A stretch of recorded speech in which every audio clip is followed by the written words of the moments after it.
අද අපි කතා කරන්නේ ඊටාම අපේ ජීවිතයේ ගොඩාක් හුරු පුරුදු මාතෘකාවක්. Today I'm going to talk about a subject that is very close to all of us. ඒ වගේම නිතර අහලා තියෙන එකක්. And something that we've heard about regularly. සාමාන්‍යයෙන් මම කතා කරන මාතෘකා අතරින් මම කතා කරන්න කැමති එකක් ඒක. And of normal talks that I give, it's a subject that I like to talk. මොකද මම ඒක ලබා දෙන්නත් කැමති, ලබා ගන්නත් කැමති. Because I like to give it and I like to receive it. මොකද්ද? What is it? ආදරය. ඔව්. Love. ඉතින් ආදරය කියලා කියන්නේ කවදාවත් මේ මානසික අදහස් කියන මානසික අවශ්‍යතා කියන ඒවා අලුත් වෙන්නේ හෝ පරණ වෙන්නේ හෝ නැහැ හැමදාම එකම විදිහට පවතිනවා. Because these human thoughts and human feelings are things that have never changed through history. There's no such thing as this is old thoughts. දැන් මනුෂ්‍ය ඉතිහාසය ගත්තහම ඒ මනුෂ්‍ය ඉතිහාසය තුළ ආරම්භ වෙච්ච දවසක් යම් දවසක් අපිට ඉතිහාසයත් එක්ක තියෙනවනේ. So when we look into human history, when we look back, there'll be like a day that we can identify as where we began as humans. ඒ මනුෂ්‍ය ඉතිහාසය සාමාන්‍යයෙන් ඉතිහාසයේ ලිඛිත වශයෙන් හොයාගෙන තියෙනවා අවුරුදු 5000ක් විතර. So a written, recorded history goes back around 5,000 years. ඒ කියන්නේ මොහෙන්ජෝදාරෝ හරප්පා කියලා එක සංස්කෘතියක් අනිත් පැත්තේ මිස්රය මුල් කරගෙන තව සංස්කෘතියක් එහෙම තියෙනවා. I don't know these words. So some culture. එකක් So like some, I don't know, he's talking about cultures that existed a long time ago, and then the next one. This is the recorded history of recorded human history. I'm sorry, I don't know about this stuff. Mohenjodaro Harappa යුගයේදී ඒ කියන්නේ මොහෙන්ජෝදාරෝ හරප්පා කියන Mohenjo-daro Harappa era. ඒකේ කැනීම් කරලා හොයාගෙන තියෙනවා මේ නොයෙක් ಜಾති කොටස්. ඒ හොයාගත්ත කොටස් වල තියෙන්නේ අම්මාගේ රූප. ඊළඟට අම්මාගේ ලිංගයෙන් ඇතිවෙච්ච වී කරල රූප. ඒ කියන්නේ හැමතිස්සේම අම්මාගේ ආදරය තමයි සස්ත්‍රීකත්වය. So Mohenjo-daro Harappa. Civilization.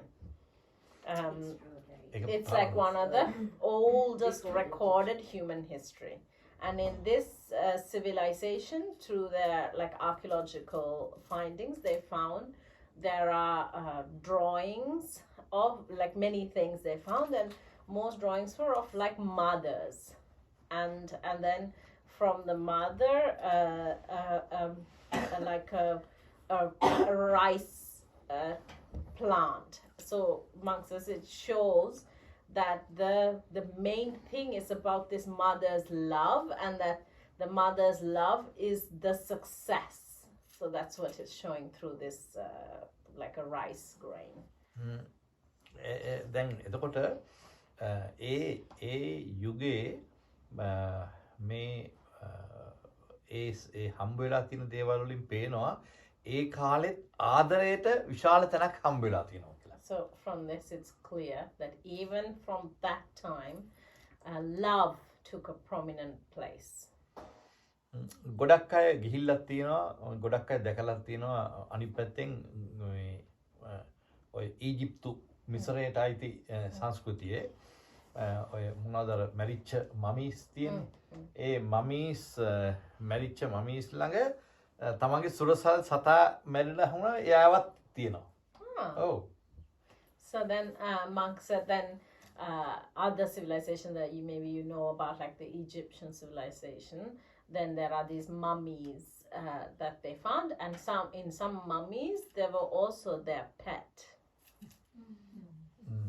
එතකොට දැන් මේවා අධ්‍යයනය කරනකොට අපට ඉතාම පැහැදිලි ආදරය කියන මානුෂීය අවශ්‍යතා කියන එක පරණ වෙන එකක් නෙවෙයි.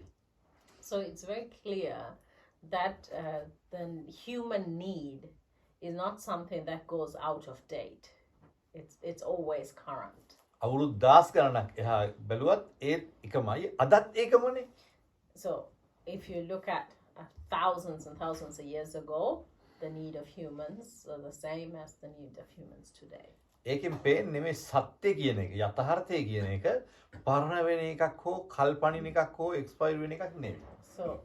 So what that shows is that this reality of what is real is not something that ever expires.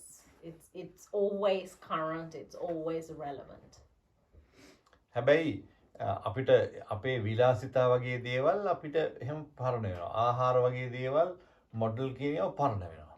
But fashions, they come and go. And then what is like, what we feel is like the best food at the moment, that may change. ඉතින් ඒ වගේ පරණ වෙන ඒවා ලෝකේ තියෙනවා. හැබැයි යථාර්ථය කියන එක එහෙම වෙන එකක් නෙවෙයි. Trends come and go, but the reality is the same. එතකොට ඒකට හොඳම පූර්වාදර්ශය තමයි ආදරය. So the best example for this is love.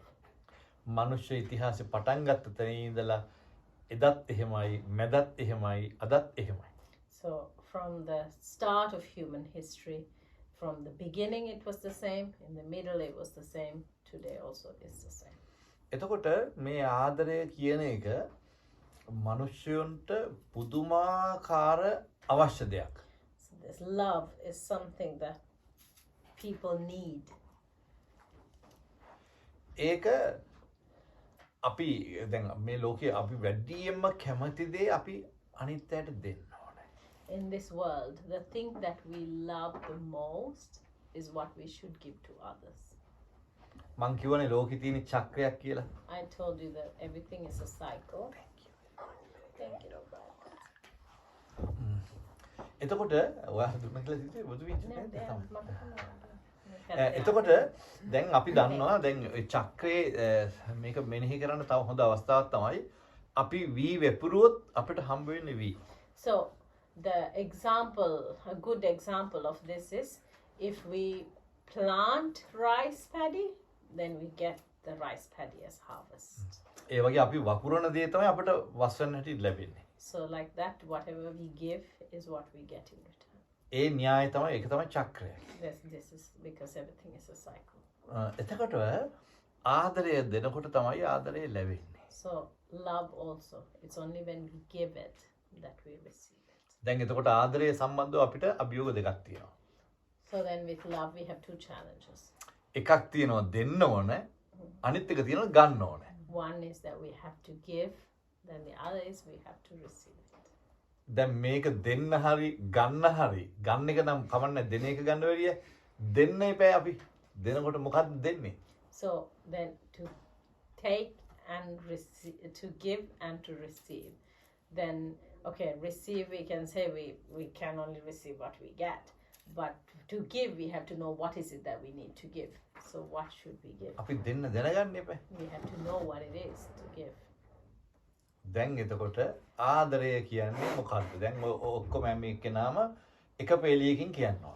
So now එක වාක්‍යකින්. okay, so then විස්තර කිරීමකින් නෙමෙයි. okay, so now what is love? We come to the topic. So everyone must tell, Monk says, everyone must tell me in one sentence, not a long explanation, one sentence, what do you think love අපි is? ඉතින් ලස්සන එක්කෙනෙක්ගෙන් පටන් ගන්න ඕන නිසා මේ නෝනගෙන් පටන් Because we have to start from someone very beautiful, we start from you.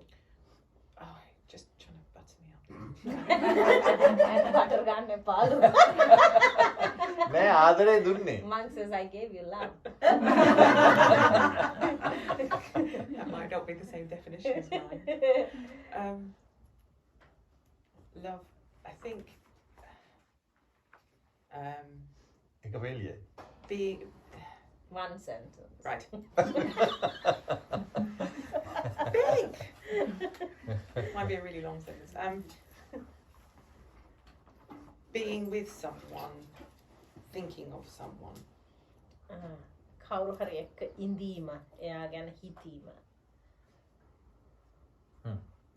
අපේ Next. මහත්තයා Um, එකම පිරිමි I think නියෝජනය. love is source, is creation.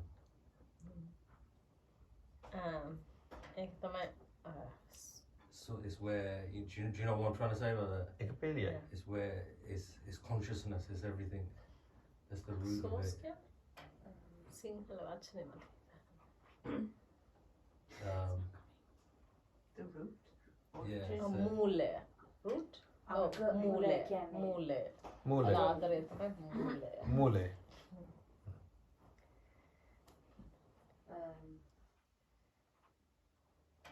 It's a feeling that we feel in our heart. අපේ හදවතේ දැනෙන හැඟීමක්. For me, it's warmth and connection. උණුසුමයි සම්බන්ධතාවය.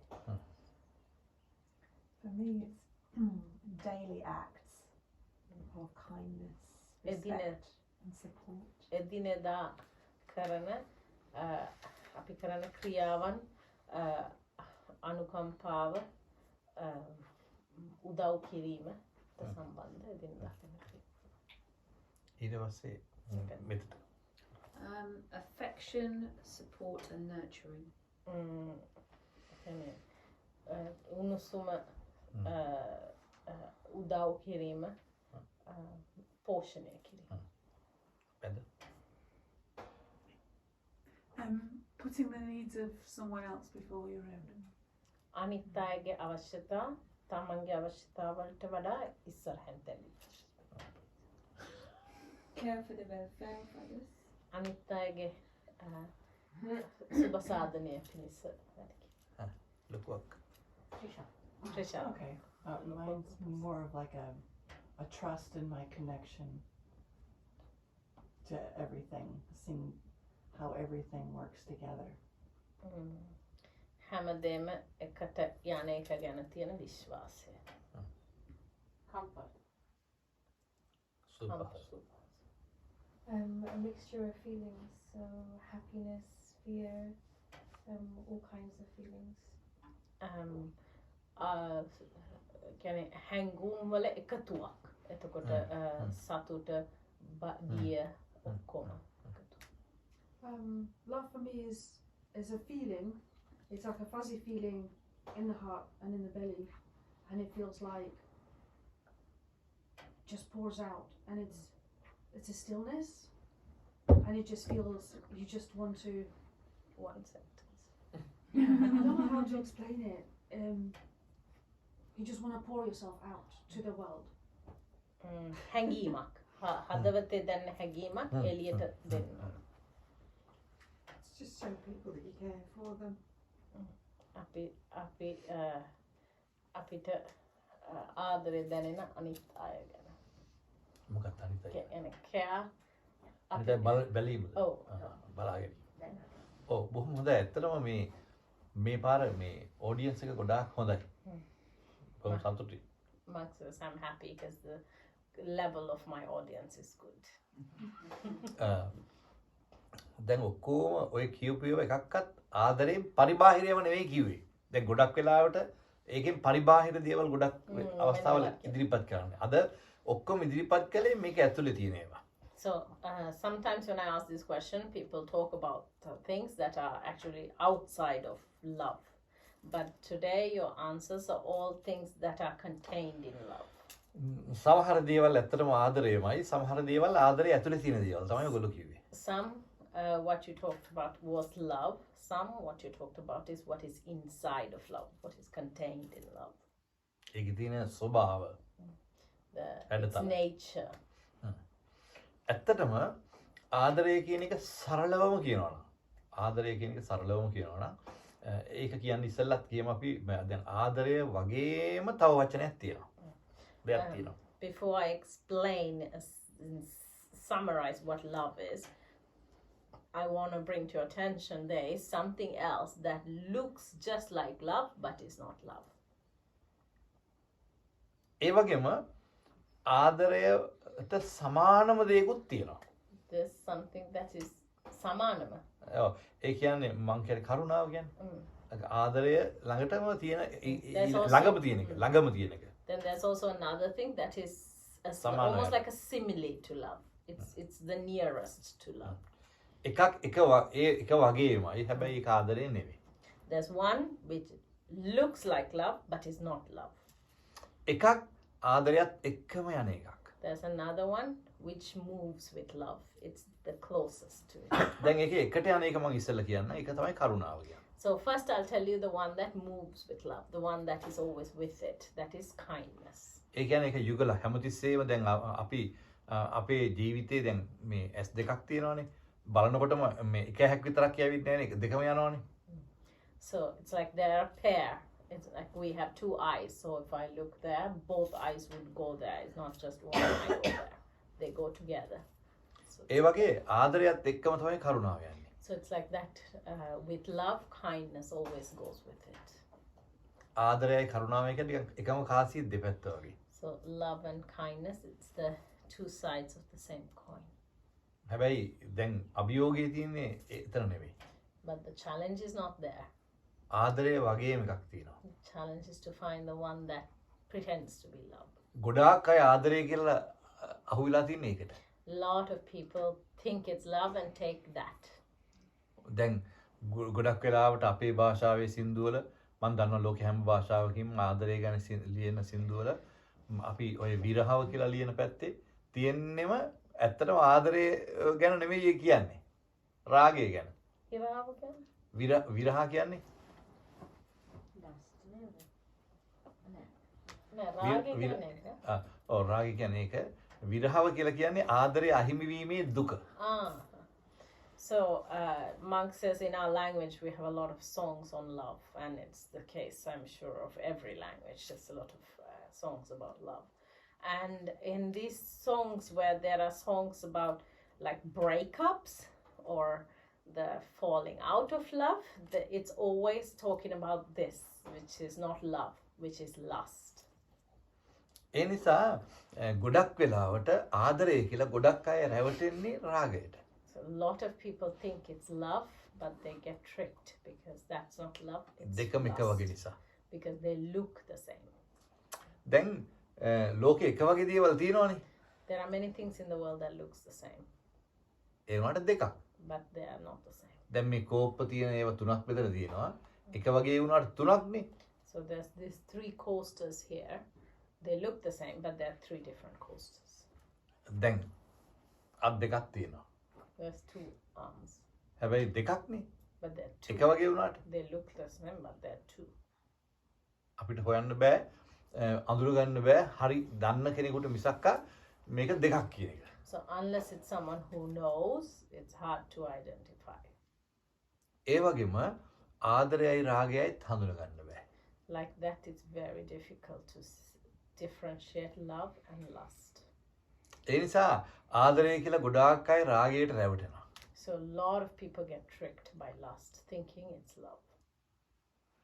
ආදරය කියලා කියන්නේ හැමතිස්සෙම අර මලක සුවඳ දෙනවා වගේ බෙදා හරින දෙයක්. Love is like a flower, it's constantly spreading its fragrance. රාගය කියලා කියන්නේ හැමතිස්සෙම බදා ගන්න එකක්. Lust is something who's always grasping and taking. එතකොට රාගය තුල තමයි වේදනා දුක් ඔක්කොම තියෙන්නේ. So then it's in lust all that suffering and pain is. ආදරය තුල හැමතිස්සෙම තියෙන්නේ සුන්දර බව. In love, it's always beauty. ඒ නිසා මේ ලෝකේ හැම මිනිස්සෙකුටම ආදරය ගොඩනගා ගන්නත් බෑ. So in this world, not everyone can actually develop love. හැබැයි රාගය නම් ඔටෝ මේ කියන්නේ ස්වභාවයෙන්ම එනවා. But lust comes naturally. ඒක තමයි ස්වභාවය. That's the nature. ඉතින් ඒ ස්වභාවයෙන්ම මතුවෙන රාගය සමහර අය ආදරය කියලා හිතාගෙන ඉන්නවා. So this lust that comes up naturally, people think it's love. හැබැයි රාගය හැමතිස්සෙම ගෙනියන්නේ මිරිගුවකට. But lust will always take you to a mirage. රාගය තුල කිසිසේත්ම රාගය තුල ඒ ඔස්සේ ඇලුනොත් ඒ එතනටම ඇලිච්ච කෙනා මිරිගුවකින්මයි නතර වෙන්නේ. person who goes behind lust will always only end up in a mirage. උදාහරණයක් කියනවා නම් උඩ පැන්නොත් අනිවාර්යෙන් බිමට වැටෙනවානේ. For example, if you jump up, for sure you're going to come down. ඒකමයි යථාර්ථය. That is the reality. ඒ වගේ රාගය කියලා කියන්නේ හැමතිස්සෙම අපි රැවටෙන දෙයක්. So lust is something that we all get tricked. It's always a trick. ඒ නිසා සමහර අය රාගයට රැවටිලා ආදරය කියලා හිතාගෙන අන්තිමට කියනවා අයියෝ මම මිරිගුවක අතරමං වුණා. Some people get caught, tricked by lust, thinking it's love, and then eventually they say, oh God, I got lost. එතකොට මං කිව්වා ආදරය කියලා කියන්නේ බෙදාහරන දෙයක්, රාගය කියන්නේ බදා ගන්න දෙයක්. So I said, love is something that's always spreading outwards, and lust is something that is always taking in. දැන් මම හැමතිස්සෙම උපදෙස් දෙනවා ඉගෙන ගන්න ළමයි. ඒ කියන්නේ පාසල් අධ්‍යාපනය ලබන ළමයි කොයි වෙලාවකවත් ආදර සම්බන්ධතා ගොඩනගා ගන්න එපා කියලා. ප්‍රේම සම්බන්ධතා. I always advise children who are studying not to develop love relationships, like romantic relationships. ඒ මොකද හේතුව පාසල් යන ළමයින්ට මේ රාගය සහ ආදරය බෙදා ගන්න වෙන් කර ගන්න බෑ. The reason is that children who are going to school, these young children, do not have the maturity needed to differentiate between love and lust. ඉතින් ඒ නිසා ඒගොල්ලෝ අහු වෙන්නේම රාගෙට. So they'll always get caught to lust. රාගෙට අහු වුණොත් මිරිගුවකට යන්නේ. But then if you get caught in lust, you end up in a mirage. ඒ නිසා රාගය කියන්නේ අපරාධයක් නෙවෙයි, තහනම් දෙයක් නෙවෙයි, විසක් නෙවෙයි. විසක් තමයි ඒක පාවිච්චි කරන විදිහින්. නමුත් හැබැයි රාගය පරිස්සමෙන් පරිහරණය කළ යුතු දෙයක්. So lust is not something that is wrong or evil, but it's something that needs to be used very carefully. I have a question. So, does lust occur in the context always of a sexual attraction, or are there other Again, relationships as well? රාගය හැම වෙලේම ඇති වෙන්නේ ඒ අර ආදර කාම කාමයේ. සම්බන්ධ එකකටද නැත්නම් වෙන රිලේෂන්ෂිප් එකකට රාගය ඇති නෑ. රාගය වනාහි හැමතිස්සෙම කාමුකත්වයමයි මුල් කරගෙන සහ මැද සහ අවසානය තුල තියෙනවා. only in sexual relationship. දැන් අපි හිතමු උදාහරණයක් ඇටියට මේ රාගය කියන එක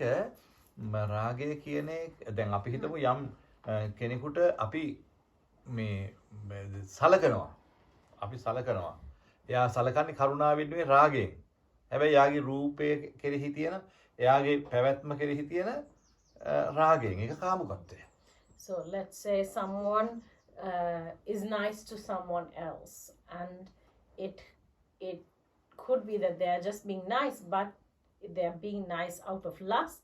That means that person is attracted to their physical form or something, and that's the basis of why they are nice. ඒකේ තව එකක් තියෙනවා. මේ දැන් ඔයගොල්ලෝ හිතුවාම මේ රාගය කියලා කිව්වහම කියන්නේ කාමුකත්වය කියලා හිතුවාම ගොඩක් අය හිතන්නේ එක අවයවයක් ගැන විතරයි. පැහැදිලිව කියනවා.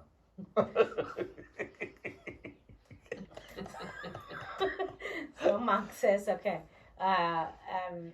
if I'm to talk frankly, when we talk about lust, everyone thinks of just one organ in that.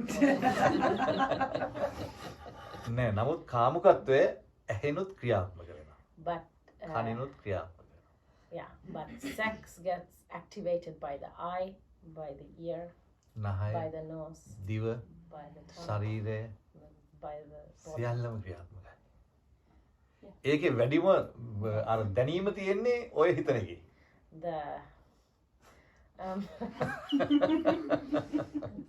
The sensation is highest in the organ that you're thinking about, but it is activated by everything. ඒ නිසා කාමුකත්ව රාගය කියන එක හැමතිස්සෙම කාමුකත්වයේ මුල් කරගෙන සිද්ධ වෙන දෙයක්. So lust is something that always its base is of sexual.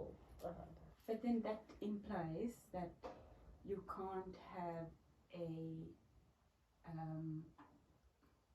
a love that is not right in other relationships. because there could be some attractions that is not really love but not also lust, not for the welfare of the two people concerned. Sorry, I didn't understand. So Mark's talking about lust now, not love. Exactly. So my question is, if the lust is only happening in the context of sexual relationships, what do you call that kind of attraction that can happen between two people but not with a kind of a sexual kind of attraction? එයා කියන හාමුදුරුවෝ කියන වගේ රාගය හැම වෙලේම ඇති වෙන්නේ කාමකත්වයේ මුල් කරගෙන නම් එහෙනම් එහෙම කාම මේකක් නැති දෙන්නෙක් අතර රැගෙන රාගය ඒ කියන්නේ attraction එක මොකද්ද? Not කාමකත්වයේ නැතුව කාමකත්වයේ නැතුව හාමුදුරනේ ඒගොල්ලෝගේ ඒගොල්ලෝගේ යහපතට තියෙන එකක් නෙවෙයි. ඒක නිකන් බදා ගැනීමක් තමයි. හැබැයි ඒ සමහරට ඒක ඇහින්ද ඒක කනින්ද ඒක නහයෙන්ද දිවෙන්ද ශරීරයෙන්ද කියලා තීරණය වුණොත් ඒක එතන තියෙන කාමකත්වයම තමයි. මේ ඒ කියන්නේ කාමකත්වයේ කියන එක මේ දෙන්නෙක් අර මේ කරන්නම ඕනේ නැහැ. ඒකයි කියන්නේ. So what the monk's saying is her question බලාගෙන ඉන්න එකත් කාමකත්වයක්. two people who might be attracted but not in a sexual way. But it's not a mutually benefiting, it's not a love relationship. They're not really mutually benefiting each other. Then is that lust? Then the monk said, lust can happen. It doesn't necessarily mean they have to engage in sex or want it, but the eyes might find that person attractive, or the ears might find their sound attractive.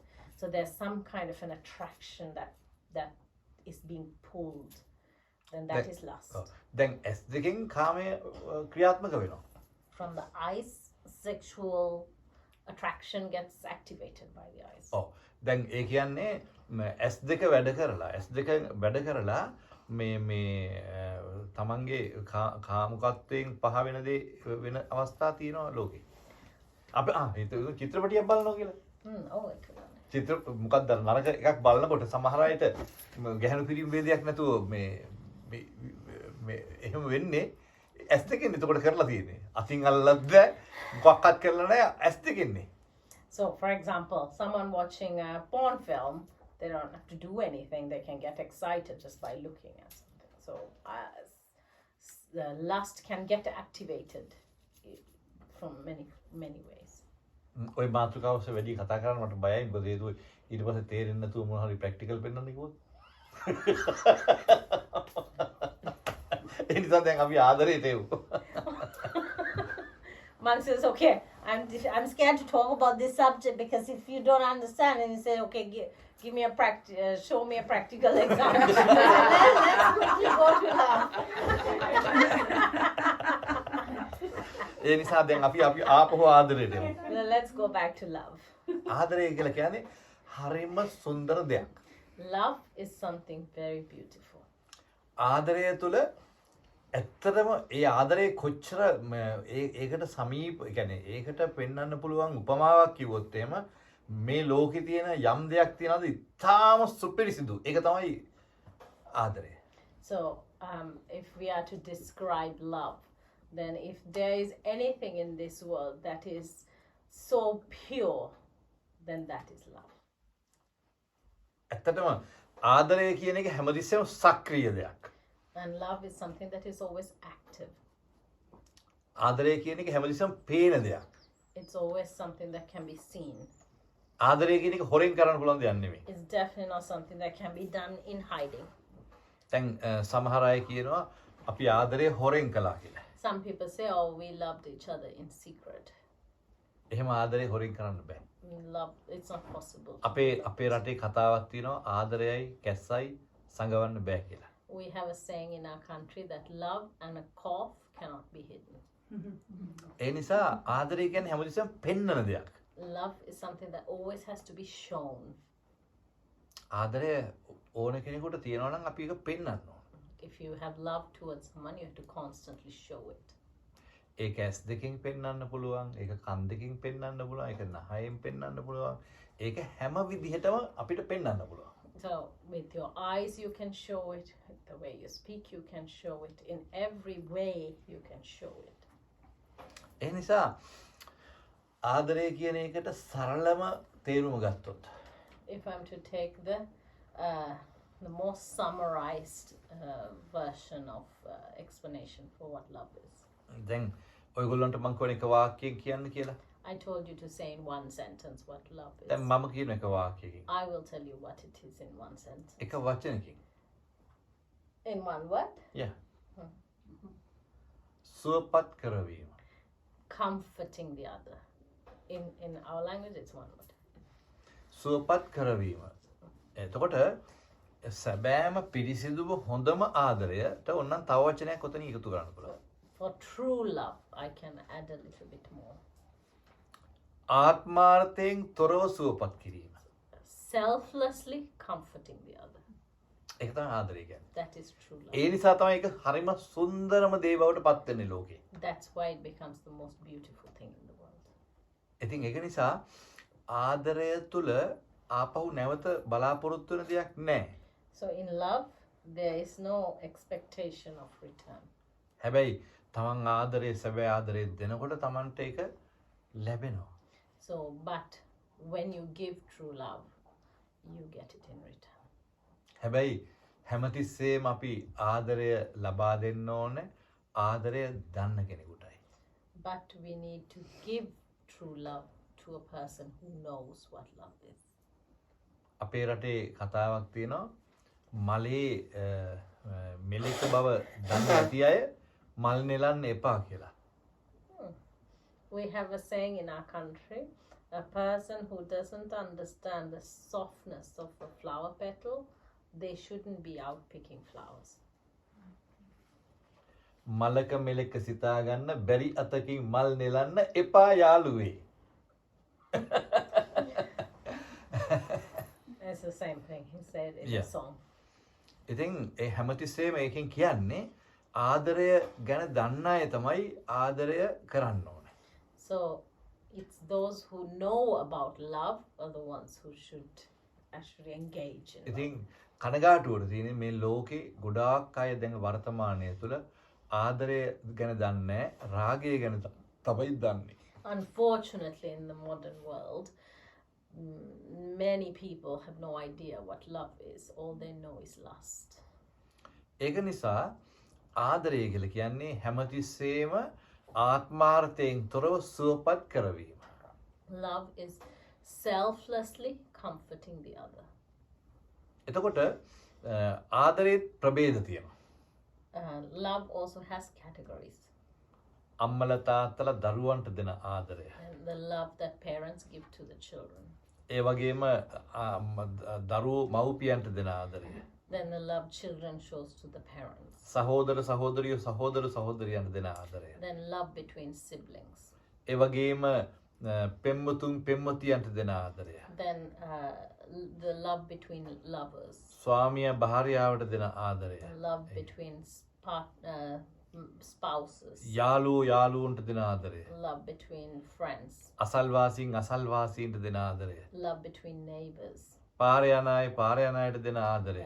Love between people in society. ඉතින් මේ විදිහට ආදරේ විශාල වශයෙන් ඒ එක එක අවස්ථා තියෙනවා. So there are many categories of love. ඉතින් කොහොම වුණත් මේකේ ඊටාම ආකර්ශනීයම කොටස තමයි ප්‍රේමය එක්ක එකතු වෙච්ච ආදරය. The most attractive one is the romantic love. ඉතින් ඇත්තටම ඒක තමයි විවාහ ජීවිතයක් කරා එක වහලක් යට කරා එන්නට හේතු වෙන්නේ. And that is what takes you towards a marriage or towards people living together.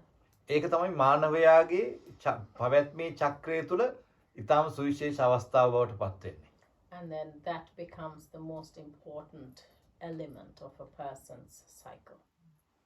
ඒ නිසා ඒක නිවැරදි ලෙස පවත්වාගෙන යෑම තේරුම් ගැනීම ඇත්තටම මේ මානවයාගේ ලෝකයේ යහපතට සැපතට සාර්ථකත්වයට හේතු වෙනවා. So, and keeping that, doing it right, getting it right, it becomes very important in a person's, in their life happiness. ඉතින් ඒක නිසා අපි කැමති අපිට ආකර්ෂණය වෙන අපි ප්‍රිය කරන ඒ ආදරය අපි ලබා ගන්න පෙර අපි ඒ ආදරය මොකක්ද කියලා තේරුම් අරගෙන ඒක දෙන්න ඕනේ.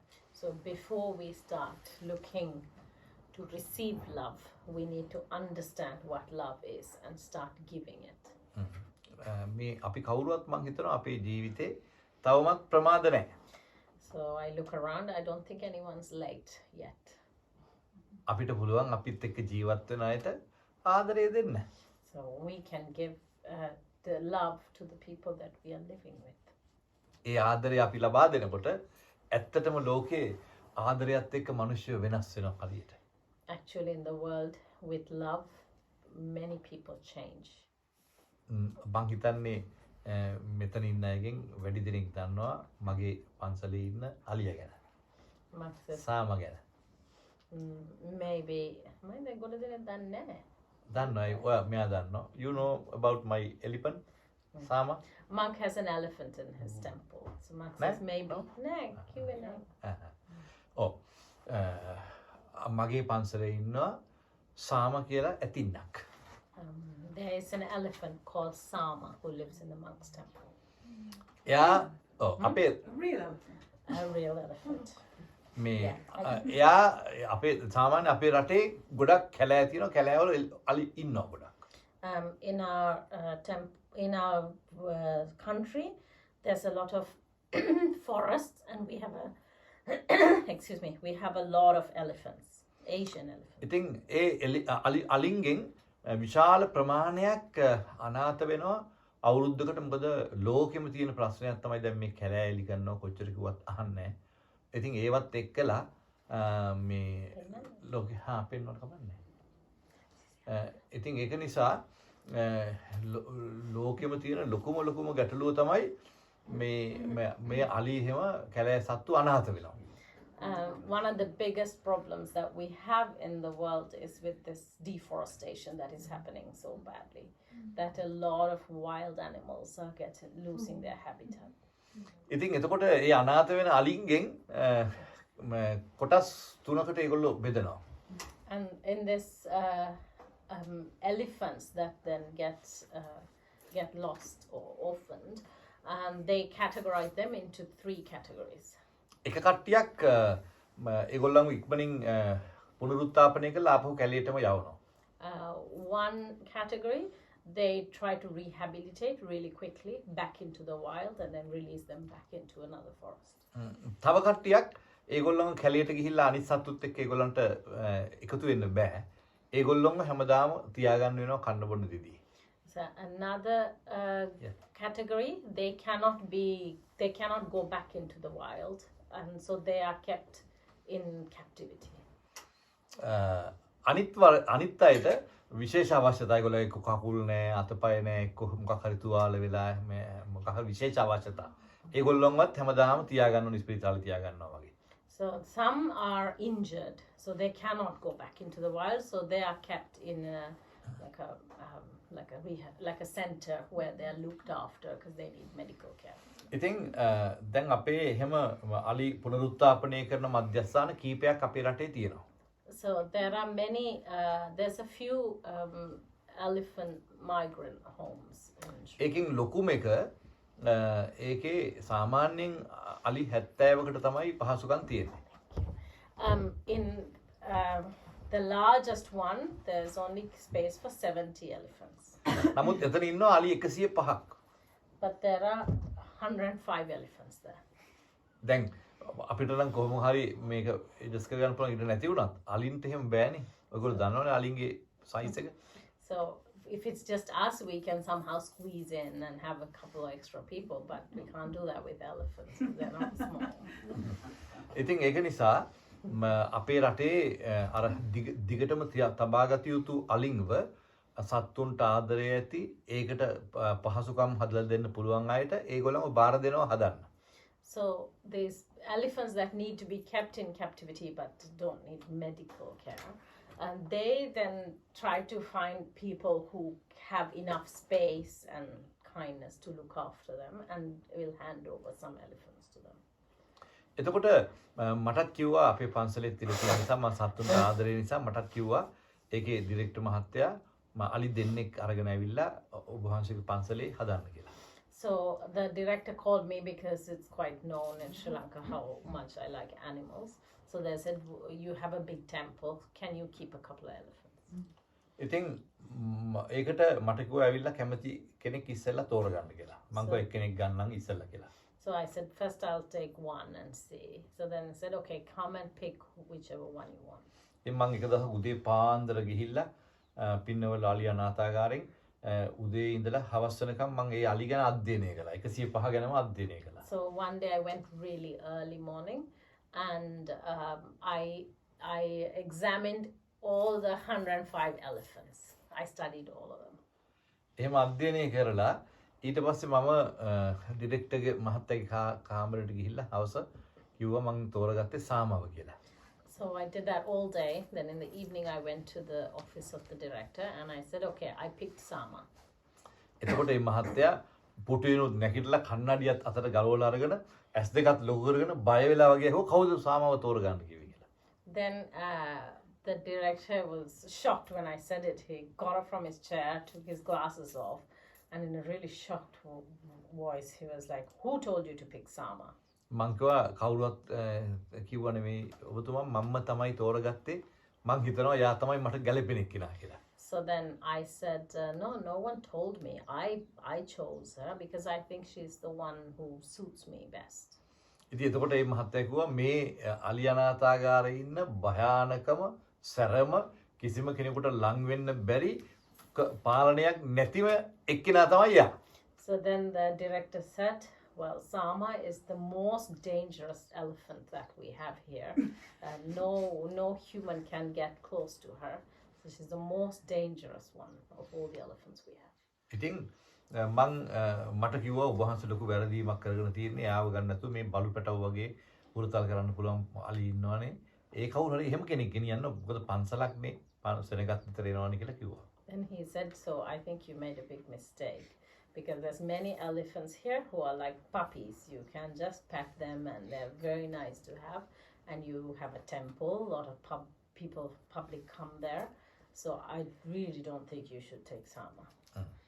ද සාමාන්‍යයෙන් අර එහෙම හුරුතල් කරන්න පුළුවන් අලින්ට එතන ඉන්න ඔක්කොම ආදරේ එනයත් ආදරේ අරගොල්ලොන්ට ගහනවා ඒ ළඟට ආවත් එලවනවා ගහනවා ගහන්නත් ගල් පාවිච්චි කරනවා පොළු පාවිච්චි කරනවා ඉතින් එයාට තමයි ගොඩාක් කරදර ඇති වෙන්නේ.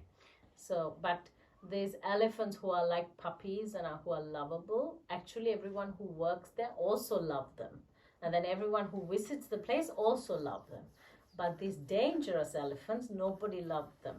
So they are really they're beaten because they can't get near them. So they beat them with sticks and stones and they go through a lot of hardship. දැන් මගේ හදවත හරීම වේදනාවට පත්වෙච්ච කාරණාවක් තමයි ඊට ඉස්සෙල්ලා අවුරුද්දේ එතන හිටියා සාම වගේම සරේක් කෙනෙක් එයා මැරුණා. And one thing that really broke my heart was the year before that there was another elephant who was also as aggressive as Sama and he was killed. ඉතින් එයාගේ මරණ පරීක්ෂණය කරලා එයාගේ ඒ නඩු වාර්තා තීන්දුව දුන්නේ මගේ බොහෝම හිතයිසි නඩුකාර නෝන කෙනෙක්. ඉතින් එතුමිය කිව්වා මැරුණාට පස්සේ එයාගේ ශරීරය තුළ තුවාල 700ක් දුකද මගේ මතක හැටියට. ඇඟේ තිබුණලු තුවාල 700ක් නඩු වාර්තාවේ තිබුණලු. So when that elephant died, they did the autopsy and there was like a court case to assess why he died. And then the conclusion, the judge was someone who the monk knows really well, and she has said that actually the autopsy showed there were over 700 wounds in that elephant. ඉතින් ඒ නිසා දැන් ඊළඟට ඒ ලයිස්තු ඉන්නේ සාමානේ. So I know Sama is next in line. ඉතින් ඒ නිසා මං කිව්වා නෑ මට කවුරුත් කිව්වේ නෑ මම කැමති මට ඕනේ මේ සාමාවමයි ගෙනියන්න කියලා. So I insisted to the director, I want Sama. ඊට පස්සේ එයා කිව්වා හාමුදුරුවෝ කියනවනේ ඉතින් ඔච්චර කියනවනම් හාමුදුරුවෝ අරයි යන්න. හැබැයි ඕන වෙලාවක ප්‍රශ්නයක් වුණොත් තරන් එන්න බාර ගන්නම් වෙන කෙනෙක් අරයි යන්න ඊට පස්සේ මාරු කරගන්න. හොඳයි එහෙනම් හාමුදුරුවෝ කැමැත්තක් කරන්න කිව්වා. So then the director said, okay, if you insist, I can't do anything. So you can take him, but know that if you can't manage her, you can bring her back. It's fine. We can give you someone else. එතකොට ඊට පස්සේ මම ඊට පසු දවසක් දාගෙන ලොරියක් අරන් ගිහිල්ලා ඒගොල්ලෝ පටවන වෙනම ලොරි තියෙන ඒ ලොරියක් ගෙනහිල්ලා උදේ පාන්දර ඉඳලා හවස දවල් වෙනකම්ම එයාව ලොරියට පටව ගන්න එතන ඉන්න ඔක්කොම එකතු වෙලා මහන්සි වුණා. And so we went early morning with a lorry to bring the elephant, and it took the whole day to try to get her into the lorry. මොකද එයාව අනිත් අය වගේ දක්කන්න බෑනේ. එයාව හරි අමාරුවෙන් අර ඈත් ඉඳලා කම්බෝලින් අර කකුල් වලට මද්ද ගහලා ටික ටික ළඟට අරගෙන ගස් වලින් අරගෙන ලොරියට නගගත්තේ. So because like other elephants you can't move her, so you have to be from afar, you have to throw these ropes and try to catch her legs and then tie them a little bit to one tree and then tie her to another tree and pull her little by little. So it took the whole day to just get her in the lorry. ඉතින් ඊට පස්සේ පන්සලට ගෙනාවට පස්සෙත් පන්සලට ගෙනලා ලොරියෙන් බෑවහමත් එයා අහුවෙච්ච ගස් ඔක්කොම කඩලා පෙරලලා කලබල කරා.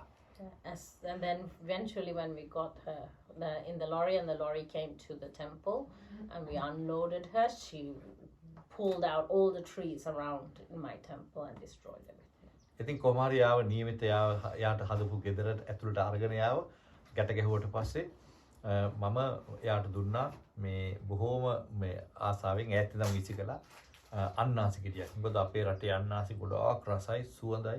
ලෝකෙ පන් රටවල් 60කට විතර ඇවිල්ලා තියෙනවා. ඒත් මට එච්චර සුවඳ රස අන්නාසි දැකලා නැහැ, හම්බෙලා නැහැ. ඉතින් සත්තුත් ගොඩක් එකට කැමති හින්දා මං හිතුවා ඒගොල්ලෝ යාළු කරගන්න තියෙන හොඳම ක්‍රමෙත් ඒක තමයි. ඒකත් දුන්නා මම විසි කළා. So eventually we managed to drag her to the place where we built the home for her. And then when we tied her up, I threw a pineapple at her because we have monkeys. I've traveled to more than 60 countries, but I've never tasted pineapple as delicious as I have in Sri Lanka. So and it's a good way to bribe an elephant. So I pushed a pineapple towards her. හැබැයි ඒක එයා ගත්තා. ගන්නකොට අපි හිතුවා එයා තරහ නැහැ වගේ කියලා හිට. ඒ වුණාට එයා ඒක අරගෙන පාගල මටම විසි කළා ඒ ඔක්කොම ටික මගේ පැත්තට වදින්න. So she took it and I was happy when she took it because I thought, oh, maybe she's okay with me. But then she stepped on it, crushed it and then kicked it back at me.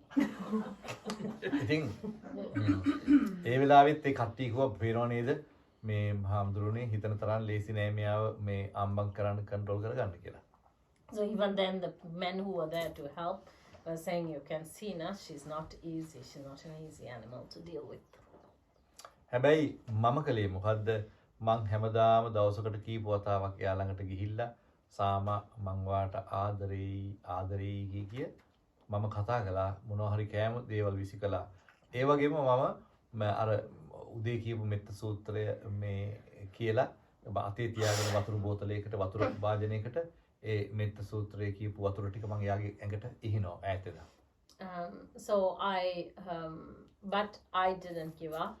Every day, a few times a day, I would go to her vicinity and I would shout out to her and say, Sama, I love you. Sama, I love you.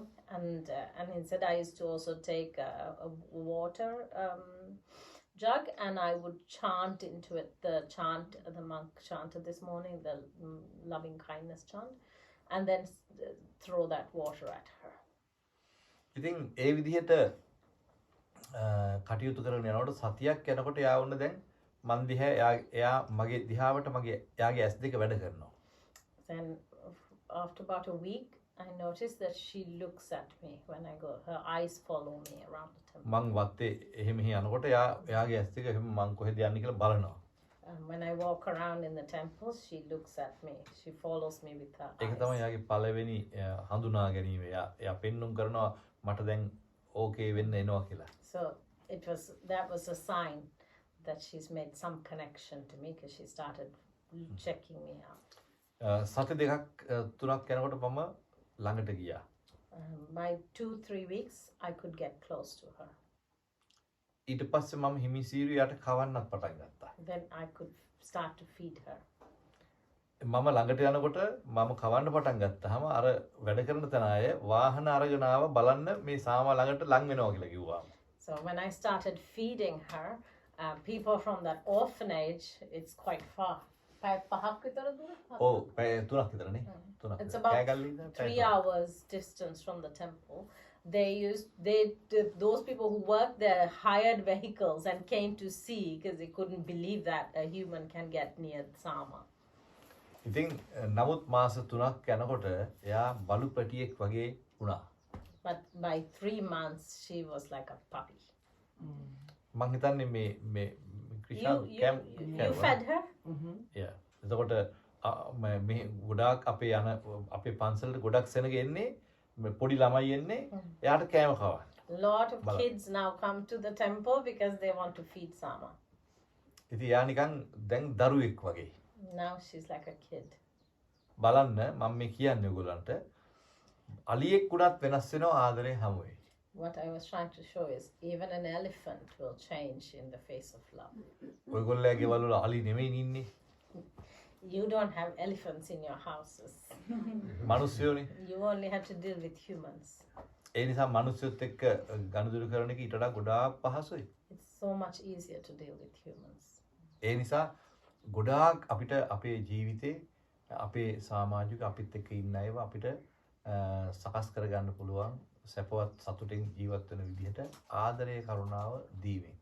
So a lot of people we can deal with, we can arrange the way that works for us by giving them love. දැන් ඒක ඉස්සර කරගන්න ඕනේ කේ අපේ ගොඩක් අය ඉස්සර කරගන්නේ ඒක නෙවෙයි.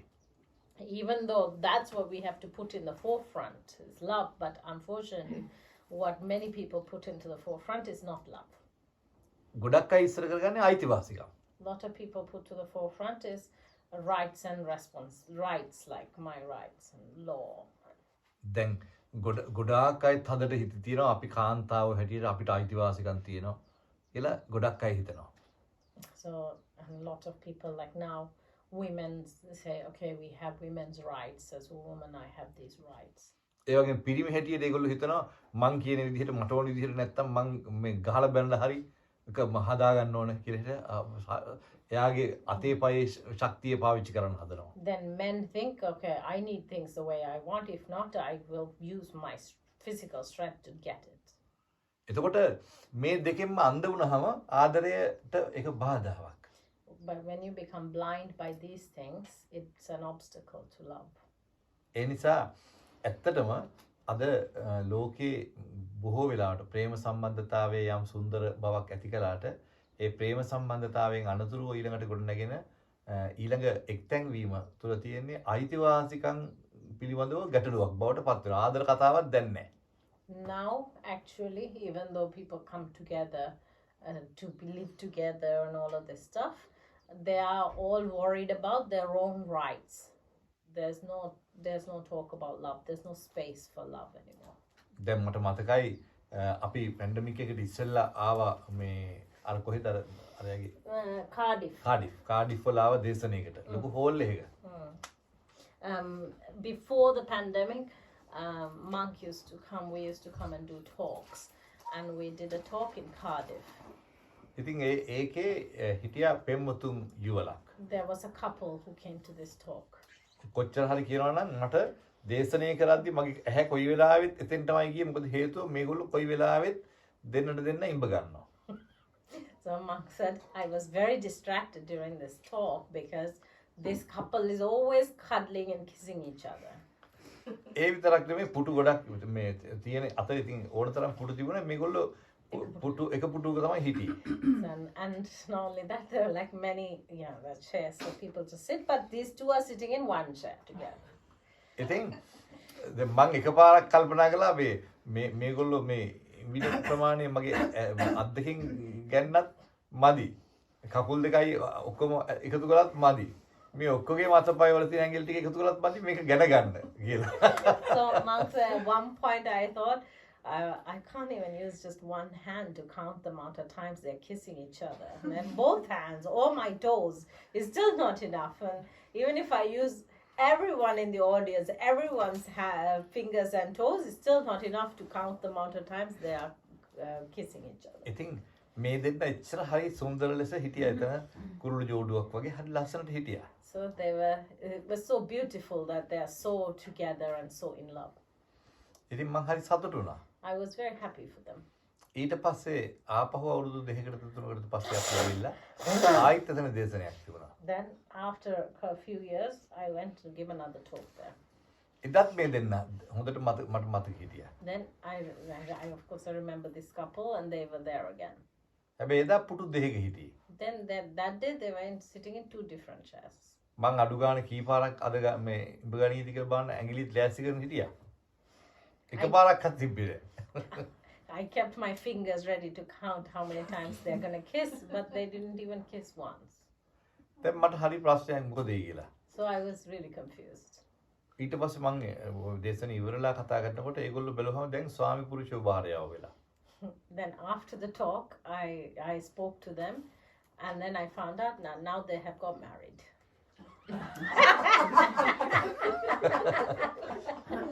දැන් මොකක්ද වෙලා තියෙන්නේ?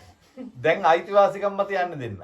Now both are going on what are their rights and what they deserve. ඉතින් එතකොට එතන සාර්ථක නැහැ. Then it's not successful. හැමතිස්සෙම ආදරය මතින් ඕනේ ජීවිතේ මැරෙනකන් යන්න. Always it should be based on love. ඒක නිසා මම කියන්නේ මේ ආදරය කියලා කියන්නේ අපිට මැරෙනකම්ම අන්තිම හුස්ම හෙලනකම්ම අපිව සුවපත් කරන දෙයක්. But love is something that until we die, until that last breath, love will comfort us. මොකද එතන අපිට දුකක් නෙවෙයි තියෙන්නේ හැමතිස්සෙම සැනසීමක් තියෙන්නේ. Because in true love there is no suffering. It's always comfort. ඉතින් දැන් මම ඒ ටික කියනකොට නිකන් ඔක්කොම නිකන් වෙනම ලෝකයකට ගියා වගේ මට දැනෙනවා නිකන්. When I said that, I can see everyone just went into another world. ඒ කියන්නේ ඔයගොල්ලන්ට ඒක සම්පූර්ණ ලැබිලා සතුටින් ඉන්නවද නැත්නම් ඒක අහිමි වෙලා නිකන් මිස් වෙලා වගේ ඉන්නවද?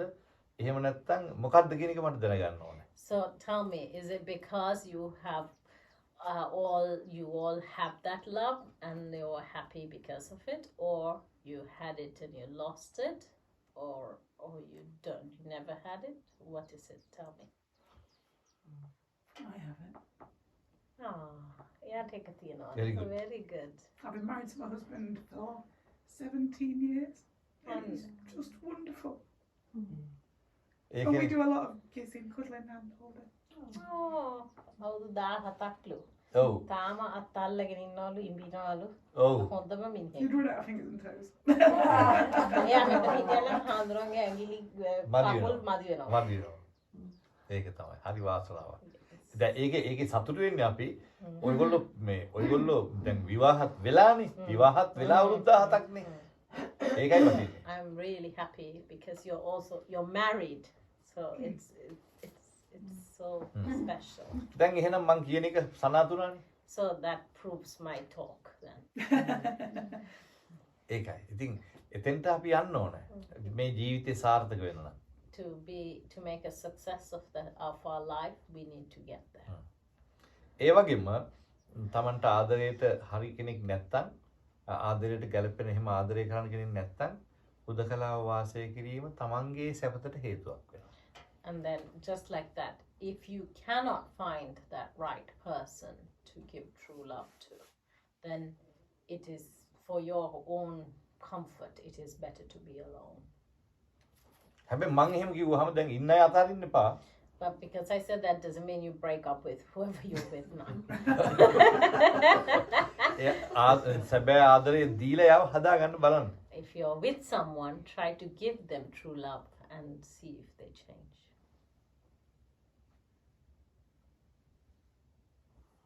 දැන් ප්‍රශ්න අහන්න. Questions?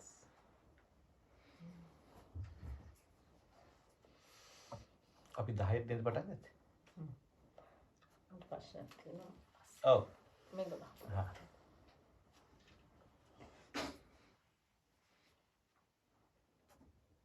I have a question about the senses. Mm-hmm. That, like, you spoke of, like, you smell something, you hear something, why do we have the senses if we're not meant to be like, I don't Go want to with say them. fall in love with everything, but use them to their fullest capacity? එයාට ප්‍රශ්නයක් තියෙනවලු මේ අපේ ඉන්ද්‍රියන් ගැන සලායතන ගැන. ඔව්. දැන් ඒවා ඔස්සේ අපි යන එක යන්න යන්නේ එහෙම ඔස්සේ දිගටම යන්න හොඳ නැත්තම් ඇයි අපිට ඒවා තියෙන්නේ?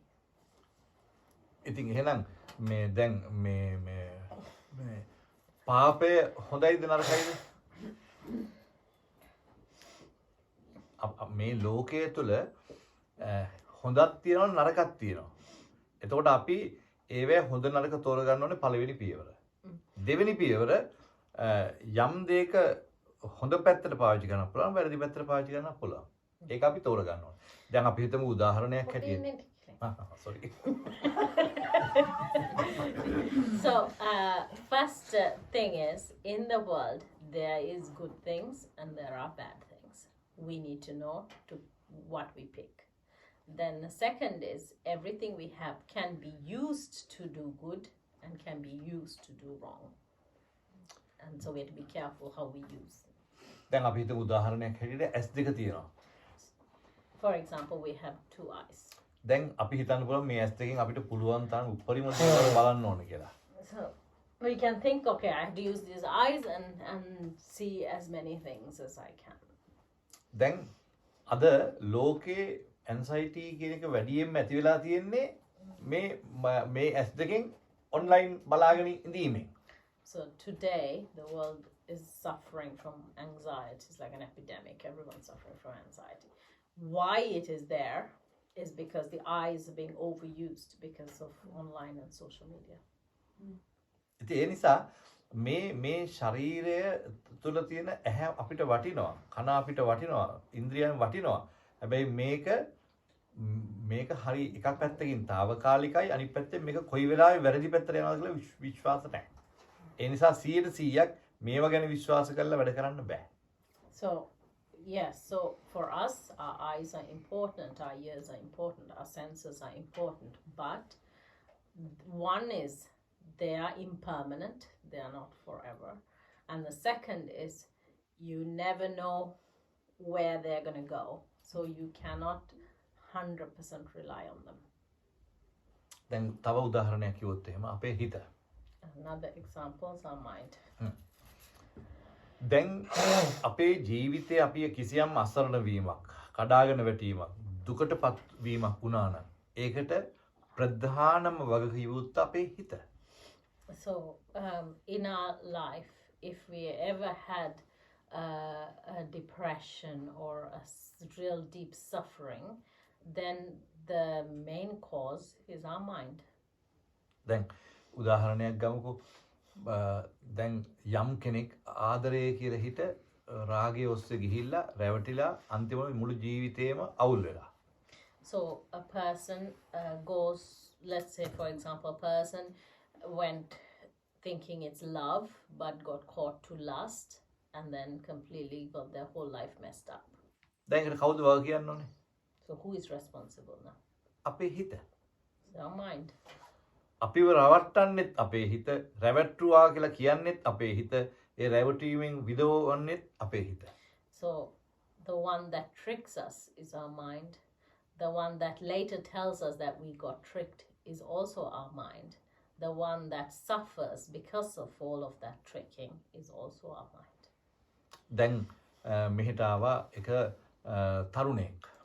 We had a young man who came here. ඒ තරුණයා මාත් එක්ක පුජ්‍යලිකව කතා කරනකොට කිව්වා අපි මෙතෙන්ට ආවේ ඇත්තටම මේක හුදකලා වෙච්ච තැනක්. ඒ නිසා මෙතෙන්ට වෙලා මට ඉන්න පුළුවන් මේ මද්ද්‍රව්‍ය වලට යොමු වෙන්නේ නැතුව කියලා.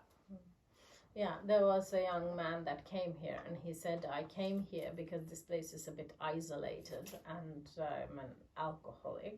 So I can be away from my addictions and be here and it's like a safe place to be. ඉතින් ඊට පස්සේ කිව්වා අනේ මම දවසක් යනකොට මට ඒ අවශ්‍ය කරන දේවල් ලබා ගන්න තැනක් මට හම්බුණා. ඒ නිසා මගේ හිත ඒකටම යනවා. දැන් මට ඒක පාලනය කරගන්න බෑ. මොකද කරන්න කියලා මගෙන් ඇහුවා. Then he said, after spending one day here, I found out a place to go and get drunk, and I cannot control myself. What can I do? දැන් මගෙන් උදව් ඉල්ලුවා. And asked the monk for help. දැන් එතකොට මේකට ඇබ්බැහි කළේ කවුද? So who got him addicted to this? තමන්ගේ හිත. It's the mind. දැන් විඳවන්නේ කවුද? Now who is suffering because of that? තමන්ගේ හිත. His mind. දැන් මේකෙන් නිදහස් වෙන්න ඕනේ කියන්නේ කවුද? Now who is asking me to help be free from that? තමන්ගේ හිත. It's also the mind. ඒ නිසා අපිට අපේ ජීවිතේ අපිට මේ ඉන්ද්‍රියම් මේවා ලැබිලා තියෙනවා තමයි මේවේ බලයක් තියෙනවා තමයි. හැබැයි කොයි වෙලාවෙ මේ බලය හොඳ පැත්තට යයිද නරක පැත්තට යයිද කියලා විශ්වාස කරන්න බෑ. ඒ නිසා අපි ගොඩාක් මේවා ගැන විශ්වාස කරගෙන වැඩ කරන්න ගියොත් අපි නතර වෙන්නේ ඇබ්බැහි වීම වලට ගිහිල්ලා අන්ධ වෙලා. So yes, our senses do have some power and strength and use, but you never know where they will take you. So if you go with them and if you follow them or trust them, you will always end up in some form of addiction or you will be lost. ඒ නිසා මම කියන්නේ ලෝකයේ තියෙන ඇත්ත ඇති සැටිය දැකලා තේරුම් අරගෙන අපි බුද්ධියෙන් මනසින් ඒවා තේරුම් අරන් හරි හැටි පාවිච්චි කරන්න අපේ මනස යොදාගත්තා නම් හරි හැටි අපි මේ ලෝකයේ තියෙන දේවල් පාවිච්චි කරන්න හරි ක්‍රමය තේරුම් ගත්තා නම් බුද්ධියෙන් එතකොට අපිට ඒක මැරෙනකන් ඒ විදිහට කරන්න පුළුවන්. So if it's better if we understand and see the reality of the world and use our wisdom to understand the reality and then use that to live. It's a much better way. ඉතින් ඒක නිසා මම කියන්නේ අපි හැමතිස්සෙම අපේ මනස දියුණු කර ගැනීම තුලින් තමයි ඒ දැක්ම සකස් කරගන්න පුළුවන්. So it's only through developing the mind that you can have that right view. එහෙම නැතුව ඇති කරගන්න දෙයින් ඒක කොයි වෙලාවෙ වෙනස් වෙනවද දන්නේ. කොයි පැත්තට හැරෙනවද කියලා දන්නේ. But if you don't do that, you never know where your mind's going to take you. So it's the attachment to the sensation of the senses. Again, salayatana ligena වේදනාව ඒකේ උපාදානය දෙනවා. ඒ උපාදානයයි වේදනාවයි ඊළඟට ඒකේ එන අන්තිම තීන්දුවයි. කියන්නේ මේ ආස්වාදයයි. උපාදානයයි බැඳීමයි ආස්වාදයයි. ඒක බොහෝ විට අපිට දුක පිණිසමයි හේතු වෙන්නේ. తాවකාලික සැපයක් ඇති කරාට. So the senses, the sensations that you get from it, the attachment to it, and the enjoyment or the all of that, majority of the time will only take you towards suffering. Okay. I'm thinking of like the smell of a beautiful gardenia, you know, and really loving that and feeling that and having that bring like a feeling of love to you. එයා කියන එයා ගොඩක් මහැඟුම් බරයින් එයා කියන්නේ මේ ගාඩීනියා මලක් ඉඹලා ඒකේ සුවඳ ඔස්සේ ගිහිල්ලා එතකොට ආදරේ ගැන හිතන එක. එයා ඒක ගැනලු දැන් හිතන්නේ. ඔව් දැන් එතකොට මං අහන්නේ ඒ ගාඩිනියා මල කොච්චර වෙලාවක් තියෙනවද? ගාඩිනියා මලේ සුවඳ කොච්චර වෙලාවක් තියෙනවද? ගාඩිනියා මලේ මල පර වුණාම සුවඳ නැති වුණාම කොතනින්ද අපි නතර වෙන්නේ? So Monk saying, my question is, how long is that flower going to last? Yeah. How long will that the fragrance last? And then when the flower is no longer there, where are you going to be? අර ඉන්දියාවේ කතාවක් තියෙනවා. There's a story. එක තාපසයෙක් එයා උඩින් යන්න ධානයක් හදාගත්තලු. So it's ධාන තාපසයෝ කියන්නේ බ්‍රහ්ම. So it's a story from ancient India. So there's this like a recluse. So these people who live the lay life to live like kind of like monks, ne? monk නෙමෙයි. වගේනේ. ඒ වගේ ඔව්. So then he developed a mental ability to go to levitate. එහෙම You know යනකොට levitate? Do you know what levitation is? ඒක ගොඩනගා ගත්තා. ගොඩනගාගෙන යනකොට එයා උඩින් යනකොට දැක්කා ගෑනු කට්ටියක් නානවා ලිදක් ළඟ. So he was going levitating. Then he saw a bunch of women bathing. මේක දැකපු ගමන් රාගය ඇති වුණා හැමෝම වැටුණා බිමට. Then he saw so he saw these women. Lust appeared in the mind. Then he fell down. ඉතින් බෙල්ල කොන්ද කඩා ගත්තා කියලා තියෙන්නේ. Then the story says he broke his back. ඉතින් අපි අර මේ ලෝකයේ තුල තියෙන දේවල් විඳින්න ඕනේ තමයි. නමුත් ඒවා ඔස්සේ යාම තුල කොයි වෙලාවෙ වැටෙනවද දන්නේ නැහැ. So yes, we should experience what is there in the world, but by going with them, like getting carried away with them, යාම තුල කොයි වෙලාවෙ වැටෙනවද දන්නේ නැහැ. By going with them, you never know when the fall is coming. ඒකයි ඒකේ තියෙන යථාර්ථය. That's the reality. ඒක ඇතිද කිව්වා? Does that ප්‍රමාණද? answer? Yes.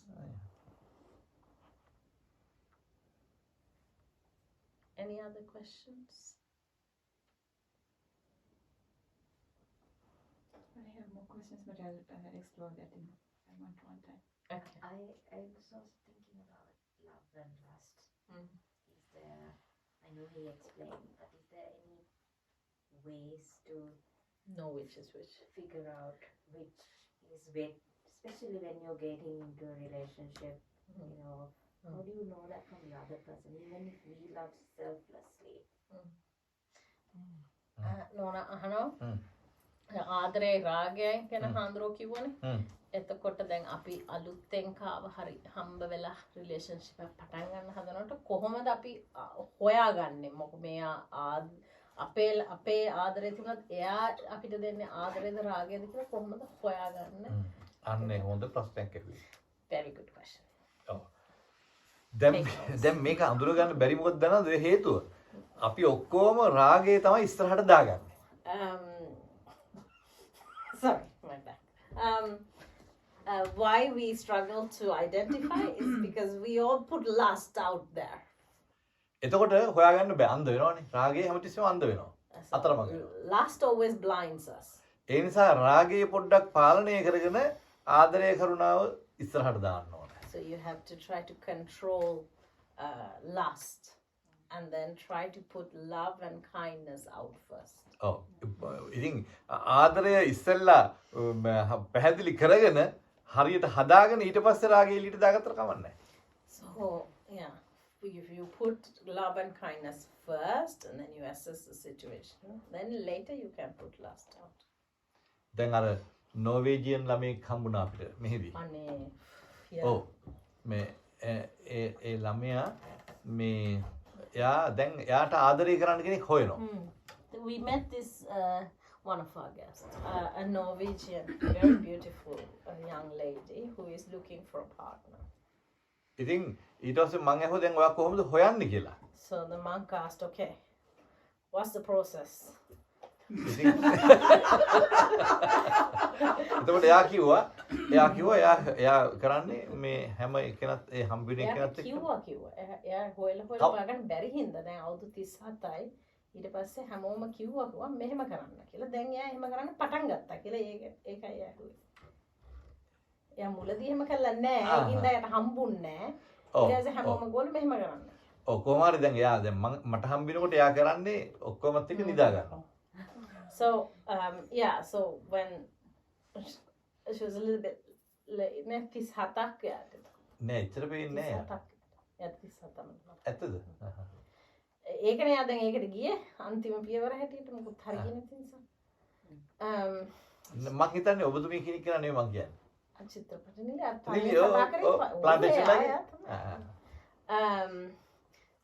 she basically, so she didn't find a relationship, so then in the end now she's 37, so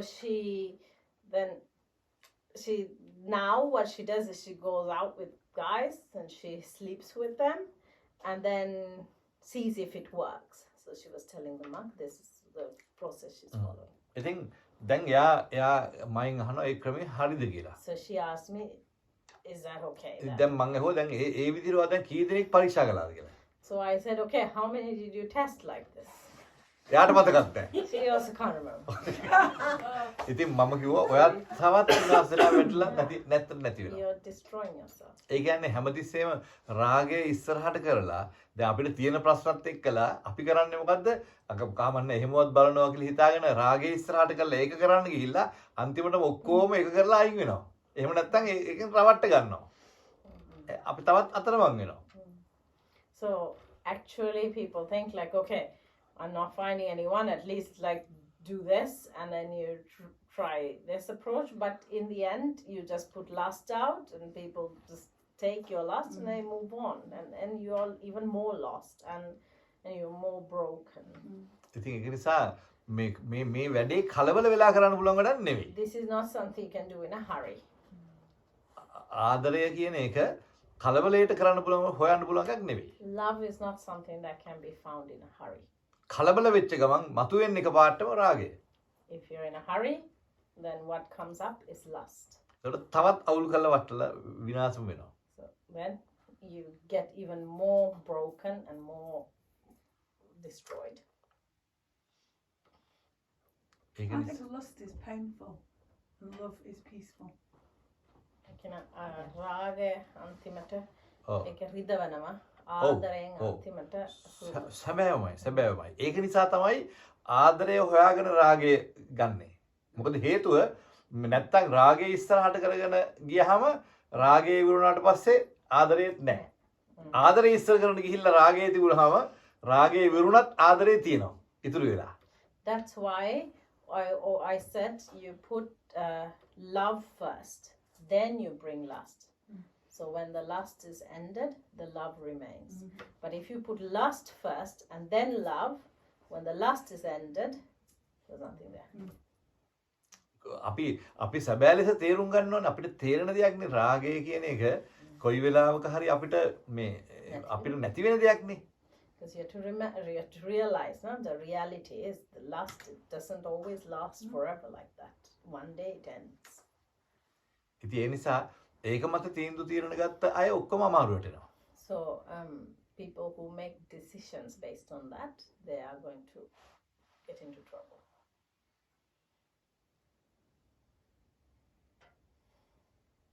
Any other questions? මං අහන්න දෙකක්. ඒ කියන්නේ මගේ පුද්ගලික එකක් නෙමෙයි මේ ගොඩ දෙනෙක් සමාජයේ ඔව් හොඳයි. මේ හැංගීම් ගැන දැන් සමාජයේ ලොකු තැනක් දෙන හැංගීම් වලට මම හිතන්නේ ඒකත් අර නිදහසට එකතු වෙච්ච එකක්. එතකොට ඒ හැංගීම් ඔස්සේ ඒවා හිර කරගෙන ඉන්න හොඳ නෑ. ඒවා ඔස්සේ ගියාම තමයි නිදහස ලැබෙන්නේ කියලා. ඉතින් ආදරයත් හැංගීමක් වගේ සමහර අයට දැනෙන්නේ. රාගයත් හැංගීමක්. ඔව්. ඉතින් හාමුදුරුවෝ මොකක්ද කියන්නේ? ඔන්න මං කියන්නේ So I asked a question. It's not really a personal question for me, but I know it's something that a lot of people that I have spoken to, not just here, just guests who come here, it's a question that is in their mind, about emotions. Because a lot of, there's this belief that we have these emotions, it's wrong to suppress these emotions, we should explore emotions. And then love sometimes comes as an emotion, lust comes as an emotion. So what is the monk's view on emotions and how we should deal with them? දැන් ආයි සිංහලෙන් අහන්න. ඔය හැංගීම් ගැන. එතකොට මෙහෙ දැන් විශ්වාසයක් තියෙනවා මේ හැංගීම් යටපත් කරන්න හොඳ නෑ.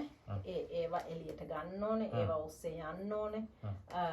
ඉතින් මේ එහෙම කරේ නැත්නම් ඒක අපි කවුද අපි කියන්නේ අපේ හැඟීම් ඒවා යටපත් කරොත් අපිවත් යටපත් කරනවා වගේ එහෙම දැන් විශ්වාසයක් තියෙනවා.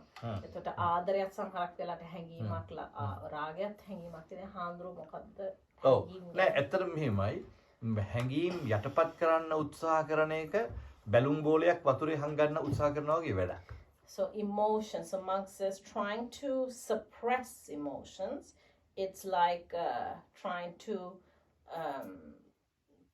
push a balloon underwater. ඒක කොච්චර තද කරන් හිටිය අතාරි ගන් ආය උඩට එනවනේ. Because however much you push it down, as soon as you let go of your hand, the balloon will come back up. ඒ නිසා හැඟීම් කියන ඒවා යටපත් කරගෙන තල්ලු කරගෙන ඉඳලා හරියන්නේ නැහැ. So emotions are not something that you can just like push down or suppress. ඒක කලමනාකරණය කරගන්න ඕනේ.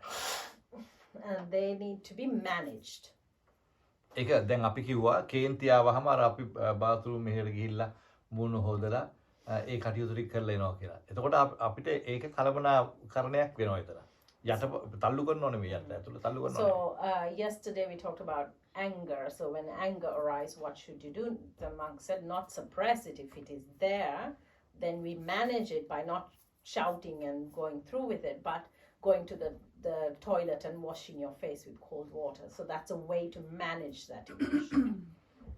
ඉතින් ඒ වගේ අපිට ආදරය කියන එක ඇති වුණාම ඒ කියන්නේ ඒක හැඟුම් බරව ගොඩ නැගුණාම ඒක අපිට පිට කරගන්න අපිට අපේ ජීවිතේ අපිට එකතු වෙච්ච කල්යාණ මිත්‍රයෝ අපේ පවුල් වල අය අපේ සමාජික කවුරු හරි එක්කෙනෙක් දෙන්නෙක් අපිට ඉන්නවා. අපි ඒගොල්ලොත් එක්ක කතා කරගන්න ඕනේ. So then say love, if this emotion arises in you, then the way to manage is that there are people who we trust, someone who we trust, who gives us guidance, who's family member. Maybe then you can go and talk to them and understand this. එහෙම Tamanට එහෙම කතා කරන්න පුළුවන් එහෙම අසහනයටපත් වෙනවාට කතා කරන්න පුළුවන් එක්කෙනෙක් දෙන්නෙක් Taman ජීවිතේ හඳුනාගෙන ඉන්න ඕනේ. Actually, in everyone's life, you should identify one or two people like this who you can trust, who you can go to for guidance like this. Then යම් කෙනෙක් තරකලොත් නැහැ ඇති වෙන හැඟීම් ක්‍රියාත්මක කරන්න ඕනේ ඒක තමයි ස්වභාවිකත්වය කියලා හිට. If someone argues and say no, we have to activate all these emotions that are coming because that is what is nature. දැන් එහෙම වුණොත් එහෙම වැරදි දෙයක් නම් කරන්න හිතුනේ. So then if I say that, then what about if the emotion is to do something wrong? එතකොට යම් කෙනෙක් කියන්න පුළුවන් අනේ මට මෙයාගේ බෙල්ල මිරිකන්න හිතුණා ඒක හැඟුම් බර එක ඇතුළේ තියාගෙන හොඳ නැත්නම් බෙල්ල මිරිකුවා කියලා. And someone can say, oh, I felt like throttling him and it's not good to suppress that feeling, so I just did it. එහෙම කරන්න බෑ. ඒක හරියට ඒක අපි කිරලා මැනලා බලලා අපිට අවශ්‍ය කරන විදිහට කලමනාකරණය කරන්න ඕනේ. So all these emotions that come, we should look at it, we should examine it, we should manage it, and then see how we should manage it. ඉතින් ඒ ගැන තව කතා කරන්න නම් පොඩ්ඩක් පුජ්‍යලිකව එක එක්කෙනාගේ ඇති වෙච්ච ගැටලුත් එක්කවනේ ගන්න එක තව අතුරට කතා කරන්න. Then if we are to talk about that more, then it has to go at a personal level, like what each one. එක එක්කෙනාට එක Because it appears in different minds in different ways, so to understand. එහෙනම් හැමදෙනාටම බොහොම ස්තුතියි. Sign එක ලැබුණා ලොකුවක් වගේ. Okay. She's the timekeeper. The red light came on. So may everyone have a very nice day. Thank you. Then may samharai yanawa. අද? Oh. ඇත්තද?